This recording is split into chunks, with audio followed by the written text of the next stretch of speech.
Buenas tardes, profesor. En esta ocasión el grupo uno vamos a hablar sobre los pavimentos flexibles.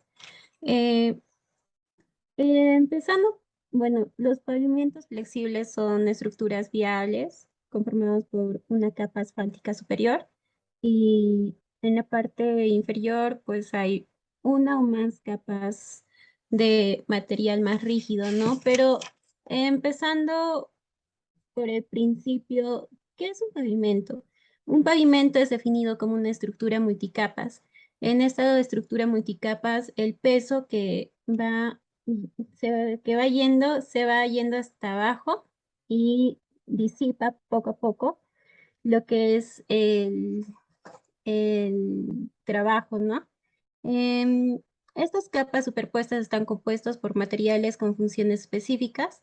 Se diseñan estas estructuras para soportar las cargas impuestas por el tránsito, que de hecho podríamos decir que en el Perú tenemos lo que es el Manual de Transportes del Ministerio de Transportes y Comunicaciones, que nos indica las medidas y los usos que le podemos dar a los pavimentos, a los distintos tipos de pavimentos.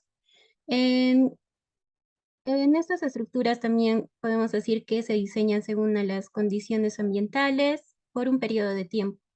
En este caso, se denomina ese periodo como periodo de servicio, que en los pavimentos flexibles son de 15 a 20 años. Y voy a dar el paso a mi compañero Poy.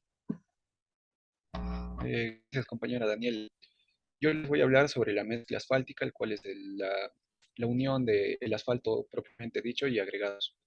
Primero, ¿qué es el asfalto? El asfalto es una masa, un derivado de un petróleo, el cual está compuesto de 80% de carbono, 10% de hidrógeno, 6% de azufre, pequeñas cantidades de oxígeno y hidrógeno y también algunos metales como hierro, níquel y vanadio. La mezcla asfáltica es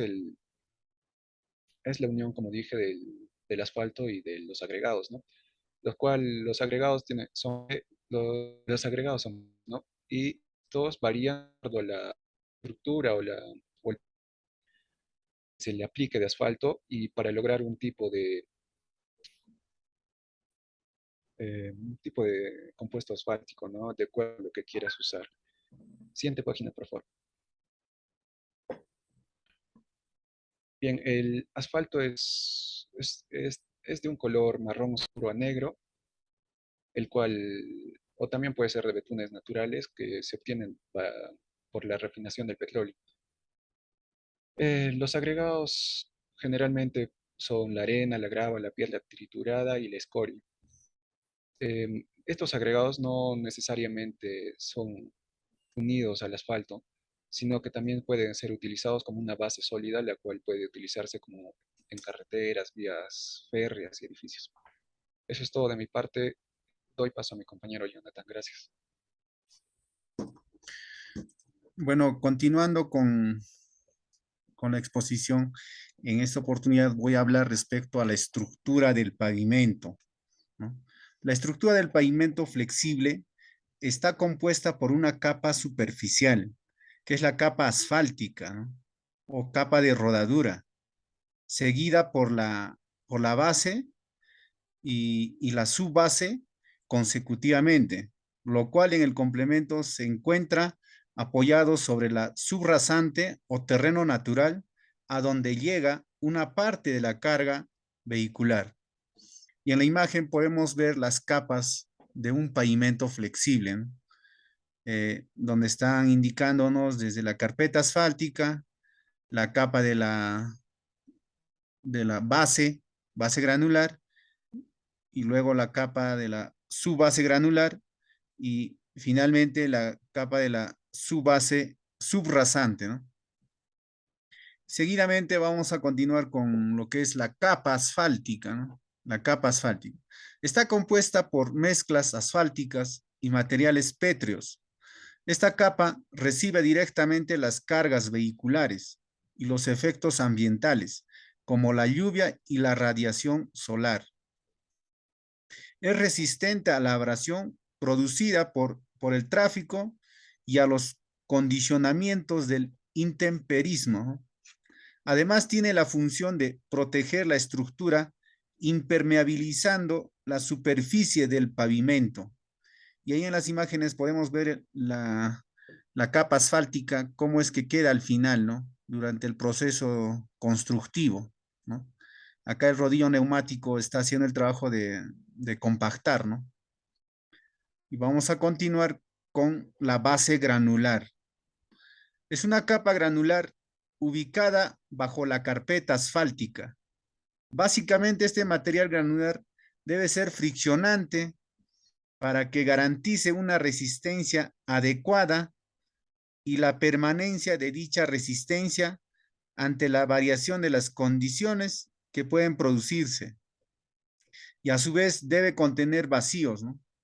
Su función primordial es la de proporcionar un elemento resistente que transmita los esfuerzos producidos por el tránsito hacia la subbase y subrasante en una intensidad adecuada.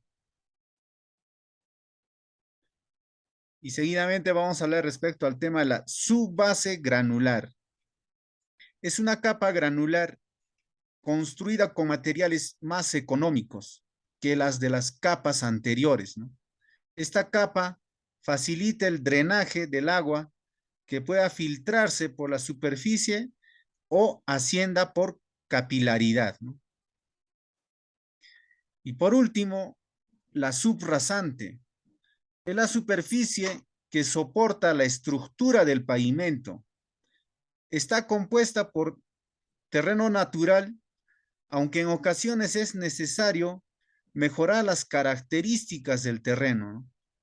Para lo cual se requiere un proceso de mejoramiento, como la compactación, para mejorar sus características, pues de estas dependerán en gran medida el espesor total del pavimento. Y bueno, y respecto a todo el proceso constructivo de las capas, desde la subrasante, la subbase, la base, ¿no? Todas estas capas al inicio, dentro del proceso constructivo, al inicio, deben pasar por un control de calidad, ¿no? Por un control de calidad y un control topográfico, para luego pasar a la siguiente capa, que sería la subbase, ¿no? Y así posteriormente la base, ¿no? Sin que estos, sin que estos controles, ya sean de control topográfico o de control de laboratorio, haciendo los ensayos del cono de Abrams, no se puede pasar a las siguientes capas, ¿no? Posteriores, hasta que hayan sido, definitivamente hayan pasado por un control, ¿no? Y hayan sido aprobados, ¿no? Y bueno, voy a dar pase a mi compañero Javier Yupanqui. Bueno, continuando con la exposición, voy a hablar acerca de lo que son las pruebas de pavimento flexible. Para elaborar un pavimento flexible, lo primero que se hace es una prueba de CBR en laboratorio. Esta prueba de CBR en laboratorio determina lo que es la capacidad soportante del suelo, según las normas ASTM. Esta prueba se realiza bajo condiciones de humedad y densidad controladas. Posterior a ello se realiza lo que son las pruebas de CBR in situ o ensayo de anillo de carga. Estas pruebas se realizan en el lugar de trabajo. Eh, la finalidad de esta prueba es para corroborar con el CBR de laboratorio. Si es que no alcanzan las, la capacidad necesaria, en el terreno se, se prueba diferentes materiales hasta alcanzar la capacidad necesaria. Seguidamente tenemos lo que es la prueba de penetración. ¿Para qué se realiza la prueba de penetración? La prueba de penetración se realiza para saber la consistencia del asfalto, como también la dureza. Otra de las pruebas que tenemos es la viscosidad.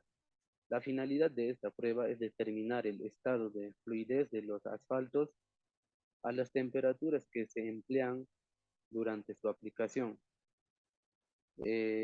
Otra de las pruebas es el punto de inflamación. Esta prueba nos indica la temperatura a la que se puede calentar el material sin inflamar. Sirve como prueba de seguridad para las plantas de asfalto. Y por último tenemos lo que es la prueba en horno de película delgada. Esta prueba se realiza para prever el endurecimiento que puede producirse del asfalto al momento o durante la actividad de preparación de la mezcla. También hay, ¿no? Existen muchas pruebas más que se realiza de acuerdo al lugar de trabajo y de acuerdo al expediente que se está ejecutando. Eso sería todo por mi parte. Voy a dar continuidad al compañero. Bueno, continuando con la exposición, la temperatura del asfalto y los agregados pétreos son calentados en la planta principalmente entre 135 grados Celsius a 170 grados Celsius.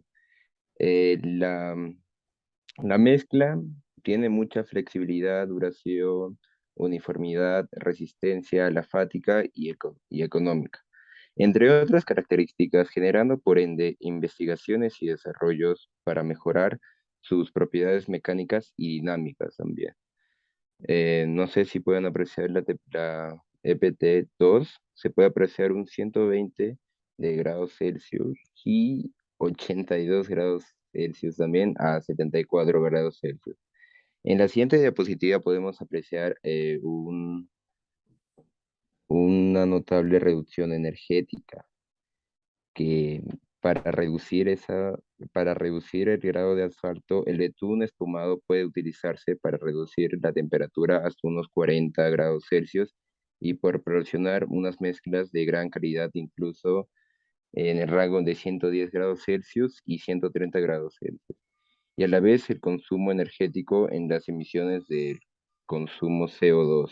Como pueden apreciar en la imagen 2 hay una producción diaria de asfalto de baja temperatura y por eso tendría el flujo mínimo de la mezcla se encuentra a 130 grados Celsius y por eso sería todo. El asfalto tiene con todas sus características y proporcionalidades. Y gracias por la presentación.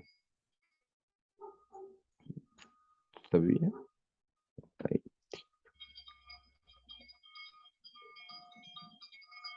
Creo que estuvo mal eso.